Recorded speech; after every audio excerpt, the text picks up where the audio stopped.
Islamabad to Pakistan for his first ever visit to Pakistan.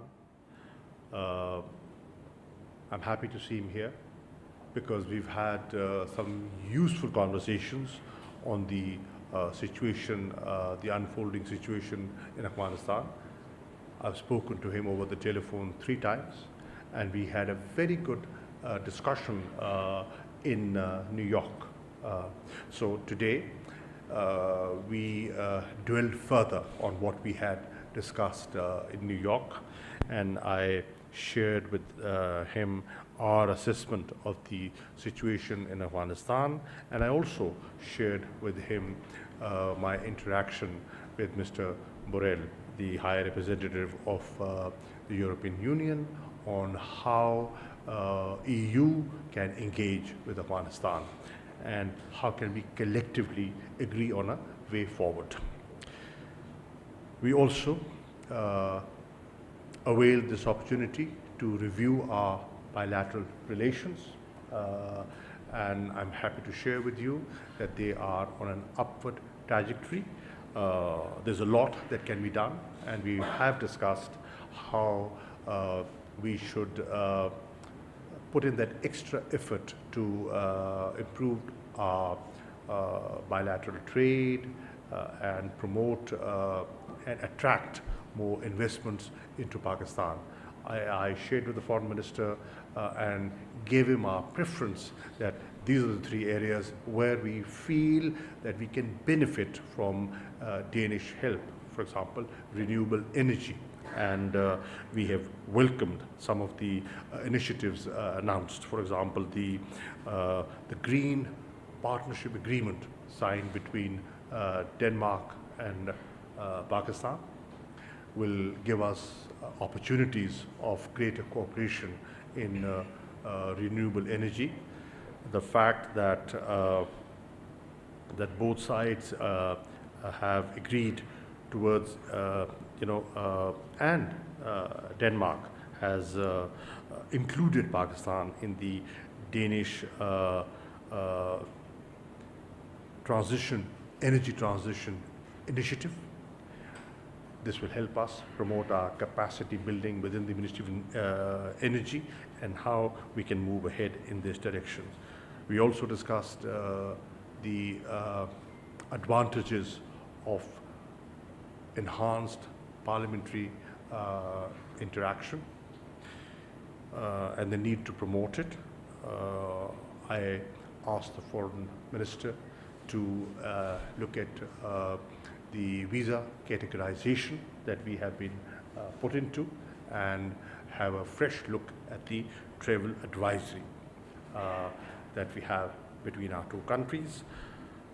I thanked him for the support we've received on GSP Plus status from Denmark, and I'm looking forward to his continued support in the days ahead. I also shared with him the concrete steps Pakistan has taken in FATF, which are concrete, comprehensive, verifiable, and how Denmark should play its role in helping Pakistan out of the grey list. So I will conclude by thanking you once again for your visit to Pakistan, and hopefully, collectively, we will work together to build a better bilateral relationship and to see that our region is peaceful and stable. Thank you. Well, first of all, thank you so much, Foreign Minister Qureshi, for receiving me so kindly here in Islamabad. It's my first visit as Foreign Minister, and I believe almost the first visit in 10 years from a Danish Foreign Minister to Pakistan. We had many virtual conversations, phone conversations, 3 times during August, and I'm really pleased that we can meet face to face and have I think a very productive, a very comprehensive discussion. We had a good and open discussion, and it was something that I really appreciate. We do not necessarily agree on everything, but we have many shared interests that we also had time to discuss and find solutions to. listen, I once again want to convey my deepest gratitude to Pakistan for assisting with the Danish evacuation effort with rapid, efficient, and also substantial support, also in the airport, of course, in Islamabad. It was only hours after I spoke with Foreign Minister Qureshi, we were granted permission to use the airport facilities. Thank you, Minister, for that. This arrangement has been crucial in our evacuation and became a model for a number of countries to follow. We also had the opportunity yesterday to thank the staff in the airport that assisted Danish authorities and staff there during the evacuation effort. We have evacuated more than 1,000 people out of Kabul, our own nationals, people who work for us, and vulnerable Afghans and their families.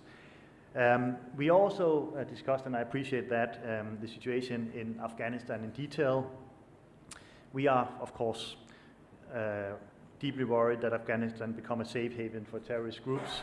The people of Pakistan knows the horrors of terrorism better than anyone else. 1,000 in this country have died.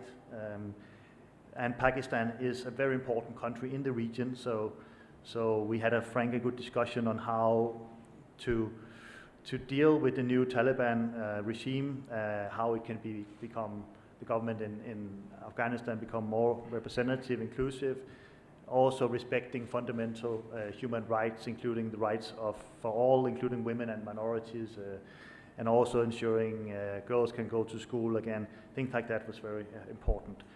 Listen, we have a strong and long bilateral relationship, Pakistan and Denmark. For the past 70 years, we had diplomatic ties. We now plan to strengthen them further in areas such as climate change, energy, green transition, but also sustainable trade and commercial ties. There's a huge potential here. We have seen some growing trade relations, and it's an upward curve, but we can do even more. And I want to commend the energy transformation and also the climate efforts that the Pakistani government is doing. I was very pleased to plant a tree with His Excellency before our meeting started. On renewable energy, there is a lot to do. We can work together, and I have also decided that we want to boost our embassy here in Islamabad so we can have even more manpower for this type of cooperation. I'm also happy that we discussed this green framework today that we can have together. So listen, I want to say I know how important Pakistan is to the stability and security of the region, to the stability and security in Afghanistan, and that we need to work together because despite the situation in August in Afghanistan, we all have a keen interest in finding a way forward. We will not turn our back to the situation in Afghanistan. We will still stand up to fight that Afghanistan again becomes an international safe haven for terrorist groups, that the basic rights of the people that lives in Afghanistan, the population, is respected, and that we will create stability and security in the whole region. So thank you so much for receiving me so kindly. It's really good to be here in Pakistan as a foreign minister. Thank you very much. I understand we have time for maybe one or two questions. Can I have a question from the back? And please introduce yourself. Thank you, sir. Shaukat Pracha from Al Television. My question to Excellency Minister Shah Mehmood Qureshi Sahab is, you both discussed Afghanistan. There is a bill proposed in the US Senate. Pakistan was good till Pakistan cooperated in facilitation of Doha Agreement. And Pakistan was good till the brave and historic surrender of Afghan military and then Taliban takeover. Now, spokesman has given a diplomatic reply to this proposed bill, but how you feel the consequence, the political consequence of the proposed bill in the US Senate? And my question to Honorable Visiting Excellency is, thank you for your sustained cooperation in development sector in Pakistan, including the Energy Transition Initiative. You talked about Afghanistan, and you are rightly worried about the future. So why not then your great country, the European Union, they ensure their engagement, including recognition of the government while taking note of the ground realities over there? Thank you. Dr. Saab, responding to your question directed to me on the proposed US bill. Obviously, we cannot overlook the implications it can have for Pakistan. We are cognizant, and we will do everything possible to explain what the correct position is. We also understand that as the bill stands right now, it does not have bipartisan understanding over it. It is a bill presented by a group of Republican senators who have had a view on how the government of United States should have responded to the situation in Afghanistan. They are critical of some of their own policies. They are people who were against US withdrawal and are of the view that the immediate withdrawal should not have taken place. They have a right to their views. Pakistan believes in engagement, communication, and obviously defending our interests. We will protect Pakistan's interest.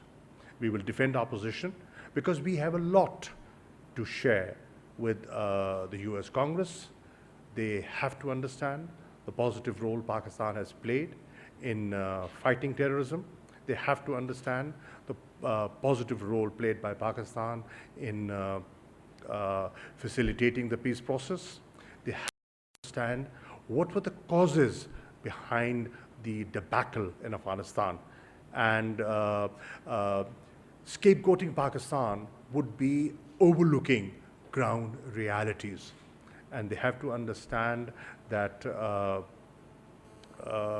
partnership with Pakistan is required in the future as well to achieve stability in Afghanistan and the region. So let us not be excessively obsessed with the bill. It's an attempt, and let's not forget there are lobbies in the United States, and there are neighbors in our region who would like to play up this bill. To me, it is an attempt to pass the buck, and Pakistan has sufficient reasons to defend its course. Thank you for your question. Listen, we are not going to recognize a Taliban government. What we see now in Afghanistan is a very serious situation, and we are very worried about the situation in Afghanistan. I mentioned very clearly if Afghanistan developed into a feeding ground, a safe haven for international terrorist groups is something that will affect all of us, and we should avoid that. But also the fundamental and basic rights of the Afghan people, the 38 million people that have lived through 4 decades of war, helping them is paramount for Denmark, ensuring their fundamental rights of women and girls. We have just this year in 2021 allocated $80 million for humanitarian help and relief to the people of Afghanistan, and we will continue to engage to ensure that that is our position. We will judge any government in Kabul not on the words but on what they whether they respect people's rights or not, whether they are willing to ensure that terrorist groups doesn't found ground again, whether they would act as responsible partner to the international community with the obligations that implies. That is our position. Thank you. Maybe we can question. Thank you, This is Newstimehd from GTV. Foreign Minister of the United States has said that Pakistani airspace will be used to carry out drone strikes against Al-Qaeda targets in Afghanistan. Do you think still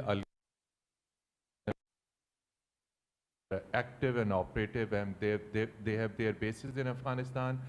And if any such decision is made by the US, has Pakistan been consulted? Will Pakistan cooperate in any such move? And question to guest foreign minister, you have expressed serious concerns about human rights and minorities and women issues in Afghanistan. Pakistan has recently prepared operations in Indian occupied Jammu and Kashmir. Entire Europe